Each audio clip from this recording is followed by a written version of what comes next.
treatment or individual benefit to property holders or owners. So we would have to set out to seek, to set up and establish the program in compliance with state code. Once we have the program, then properties could apply for, and if they qualify under the program that's created, then you all could grant or deny. Even though we don't have anything, we wouldn't fall under the state code. Yes, I mean, we don't have an incentive program currently set up for the town of Chatham. The town We can't would have do to do this. that first. Even if the town wanted to, right now, based on what the county's asking, we can't do it until we establish a program that meets the code requirements. So we need to refer this back to charter. Well, if you want to have this type of program available to you as council members, council wants to do this in the future, they need to first establish the program. And it goes into how properties are selected, what kind of application is required. So again, so that you don't have preferential treatment, but you have uniformity in your application. If this property owner wants it, then what about this one? What about that one? Can they all ask, or do you have some guidelines? Is the purpose of the program and the requirements of state code? So we would have to first. Is it what this International Paper Company versus the County of Isle of Wight says Supreme Court held that tax schemes resulting in non-uniformity?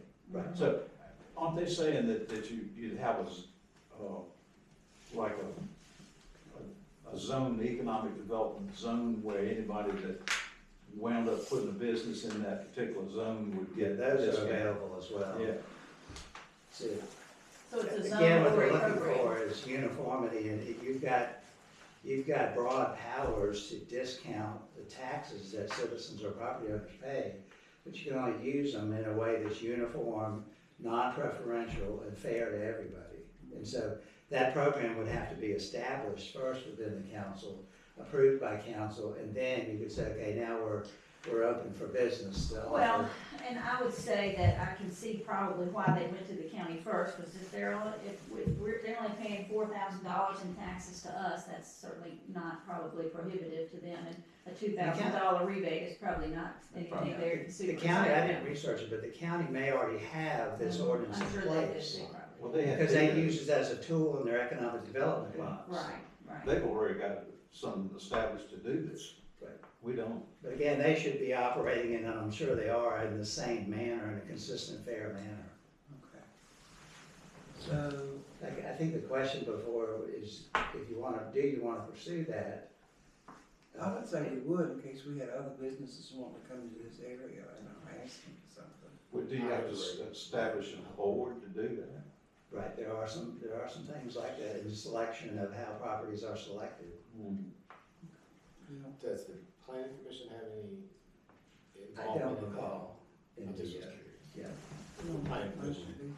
Yeah, I'll make a motion that we will refer this to the ordinance committee for further discussion and adopt a plan to, Because we can do a program rather than a zone. Is that right, Tim? Did I understand that? Yeah, so any tax reduction or exemption has got to comply with the statutory requirements. In other words, so we would have to develop the program, Okay. approve the program by council, and then the program could be administered using selection procedures and process. that we put forward in that plan. Okay. I'll make that motion. I'll second. Motion by Riddle, seconded by Thompson, to send this to the Ordinance and Charter Committee for further discussion and adoption of a plan. The word incentive, I think, is real important in this, because it sounds like this should have gone on beforehand.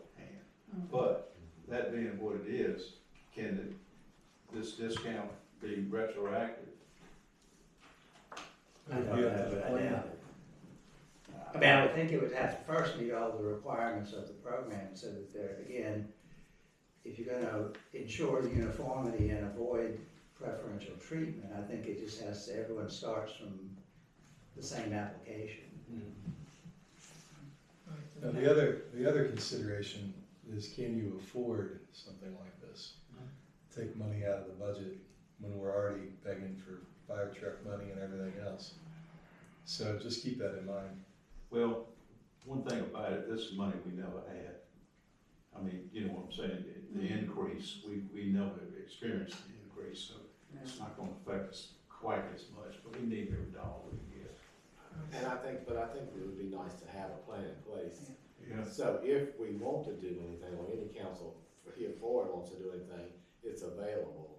If somebody approaches about an economic situation or bringing in a new business, that way it's in place. Okay, we have a motion from Thompson, Riddle, seconded by Thompson. All those in favor, Easley? Yes. Riddle? Yes. Thompson? Yes. Kevin, will you notify Bill Blank, please? Yes, ma'am. Next is go into closed session, motion. So, Motion by Riddle, seconded by Thompson to go into closed session. Go ahead and read all that, Yes. if you would, please, Kelly. Yes, so the authority code 2.2-3711A8, subject matter Chatham Medical Center Read the other consoles. one. A3, should be A3. He said the purpose was AA incorrect. is correct, it's Okay, The purpose is incorrect. So Gotcha. we're going Oh, okay. into the subject matter Chatham Medical Center consource lease. The purpose, consultation with legal counsel employed by a public body regarding specific legal matters requiring the provision of legal advice by such counsel. The motion was unanimously approved by council, and we went into a closed session at 4:16 p.m. All right, we turn this off.